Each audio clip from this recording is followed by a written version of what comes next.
Hi, I am Seth, product specialist of Swartz GS6 Tempest. So today, let's talk about do's and don'ts for this machine. First, basahin natin yung operator's manual para magkaroon tayo ng idea kung paano nga ba ito gamitin. At the same time, andun din yung mga safety ng ating machine. Pag-usapan naman natin yung suggested speed while operating this machine. Sa open area, ang suggested speed is 10 to 15 kph. And then, sa curve line naman is 5 to 10 kph. And then, syempre, nakabase naman yun kung gaano kakapal yung ating i-broom or i-sweep.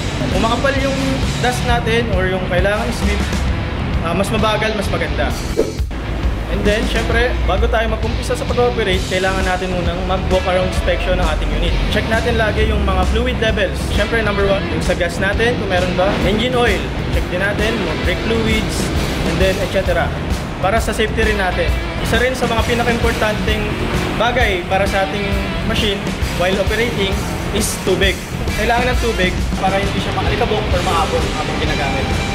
Then, when dumping, kapag puno na yung hopper natin, kailangan na natin itapon yung mga nahigop ng unit natin. Meron tayong safety trap na kailangan gamitin para in case of emergency, hindi siya automatic na bababa. Pag-usapan naman natin yung don'ts para sa ating machine. Number 1, huwag natin gagamitin ang ating unit kung wala tayong idea.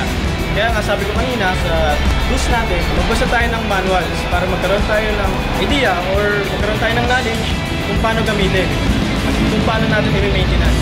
Huwag tayong gagalaw ng hindi natin alam. Isa pang safety natin, huwag natin ilalagay kamay natin or anything na sa mga bagay na umiikot sa ating machine. Siyempre, alam naman natin kung gaano kalakas itong machine. So, pag nilagay natin dyan yung kamay natin or anything na bagay, magkakaroon tayo ng problema. Magkakaroon tayo ng injury, and then masisira din yung machine natin. So, lagi natin iisipin yung safety natin, and then yung kalagayan din ng machine natin. Para sa last natin sa safety natin, ang pinaka-importante is use your common sense para din sa ating sarili. For more videos like this, you can follow our social media accounts. Then, makikita nyo naman dito yan. Thank you very much.